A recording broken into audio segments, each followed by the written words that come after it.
তো বন্ধুরা, বৃষ্টি মোটামুটি শেষ। এখন এই যে এইমাত্রই বৃষ্টি আর কি থামলো, আর এইমাত্রই এই রোদ উঠছে। তো এতক্ষণ থেকে সারাটা ক্ষণে বৃষ্টি হলো। আমার গরুগুলোর অবস্থা খুবই করুণ, কারণ সকাল থেকে এদেরকে কিছুই খাইতে দেয়নি। একটা খড়ও দেই নাই, একটা পানিও দেওয়া হয় নাই। আসলে যেখানে আমি খড় কাটি, এই যে এখানে, ঠিক আছে, এখানে এতক্ষণ বৃষ্টি ছিল।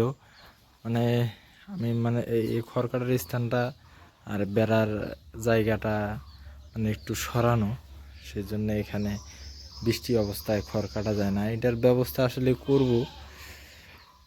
অনেক কাজই বাকি আছে এখনো। আর অপরদিকে ওই যে ছাগলটা, প্রচণ্ড রোদ উঠলো হঠাৎ করে, আবার বৃষ্টি আসে নাকি বলা যায় না। সকাল থেকে ছাগলটাও না খেয়ে আছে। তো সকাল থেকেই আর কি না খেয়ে থাকার ফলে এখন আর পারতেছে না, সেই জন্য ভাবাইতেছে এর বাচ্চারা কোথায় যেন গেছে, আশেপাশেই আছে হয়তো, ওই দেখতেছি না তো। তো এর জন্য এখন দেখি কিছু খাবারের ব্যবস্থা করতে পারি কিনা। গরুগুলাকে আপাতত দুই করে খ্যার কেটে কেটে দিতে হবে, না হলে হবে না। এই খড় দিতে হবে। খড় একটা আটির দাম, 1 টাকার আটির দাম 12 টাকা। তো এই খড়ে হাত দিতে আসলে খুব খারাপই লাগে, তাও কিছু করার নাই, আজকে কাটতেই হবে। ছাগলটার জন্য কিছু আমের পাতা খাবে না তেমন মনে হয়। তা কাঁঠালের পাতা, ওই যে কাঁঠাল গাছ আছে আমার আশেপাশে, বাড়ির আশেপাশে না হইলেও 8-10টার মতো কাঁঠাল গাছ রেখে দিছি আর কি ছাগলের জন্যই। ফলও খাওয়া যায়, তার পাশাপাশি পাতাও পারা যায়। তো এখন এই কাঁঠালের পাতাগুলো পারতে হবে। এই যে অবস্থা, এখানে এর আগে আর কি খড় ছিল অনেক। তো এইখানকার খড়গুলো বাইরে যেহেতু, এগুলো খাওয়ানো শেষ করছি। তো এই যে একটা কাঁঠাল গাছ, এই যে এটা হইতেছে কাঁঠাল গাছ। এই লাইনেই আপনার অনেকগুলা কাঁঠাল গাছ আছে। এই লাইনেই মনে হয় যে 3 না 4টা কাঁঠাল গাছ আছে। এই যে এখানে একটা, এইখানে একটা, এই যে একটা, এই দেখতে পাচ্ছেন, এটা একটা, আর ওই পাশে আছে 2টা। ওইটা সহ মোট এই লাইনেই 5টা আছে।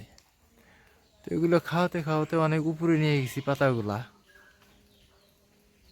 এখন ভিজা গাছের মধ্যে ওঠাও অনেক কষ্টসাধ্য ব্যাপার, তাও কিছু করার নাই, উঠতেই হবে, পাতাগুলো কিছু পারতে হবে খাওয়ানোর জন্য। এই যে একটা, এখানে একটা ভালো সুপারি, এটা মনে হয় যখন এই গাছগুলো থেকে সুপারি পাড়া হয়েছে তখন আর এটা নেওয়া হয় নাই। তো এখন আর কি গাছে উঠতে হবে, ভিজা গাছে উপায় নাই, এই গাছে তো নাই। আর ছোট মোটো গাছ দেখি আছে কিনা, না হলে বাধ্য হয়ে এটাইতে উঠতে হবে। আরও গাছ আছে বাড়ির, আমার পিছন সাইডে আরো অনেক গাছই আছে, দেখি ওই পাশে যাই। অবশেষে কাঁঠালের পাতা পারলাম, বেশি না, 2টা ডাল পারছি মাত্র। এই একটা ছাগল তো আপনার বেশি পাতা লাগে না।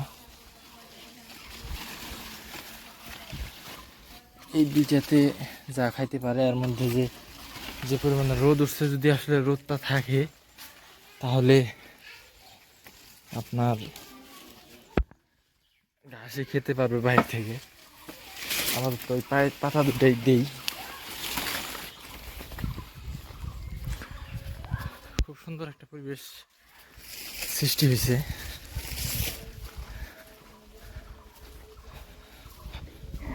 তো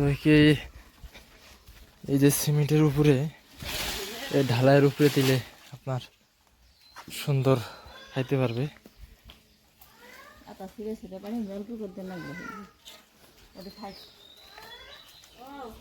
এখন ছেড়ে দিই, ছেড়ে দিলে কাঁঠালের পাতাগুলো দেখেন সারা দিন থেকে না খাওয়া যা।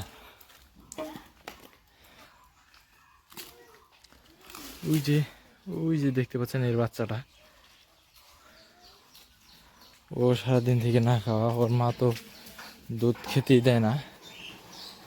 তারপর এখন হইতেছে আপনার গরুগুলোর ব্যবস্থা করতে হবে। গরুগুলো দেখুন খুব ক্ষুধার্ত, মানে এতক্ষণ কোনো সারা শব্দ করে নাই, কিন্তু এখন যখন সবগুলা কিরকম তাকায় আছে খাওয়ার জন্য, ছটফট করতেছে। তো এদেরকে খেতে দিতে হবে। তো সবাই ভালো থাকবেন, সুস্থ থাকবেন, পরবর্তী ভিডিওতে দেখা হবে ইনশাআল্লাহ।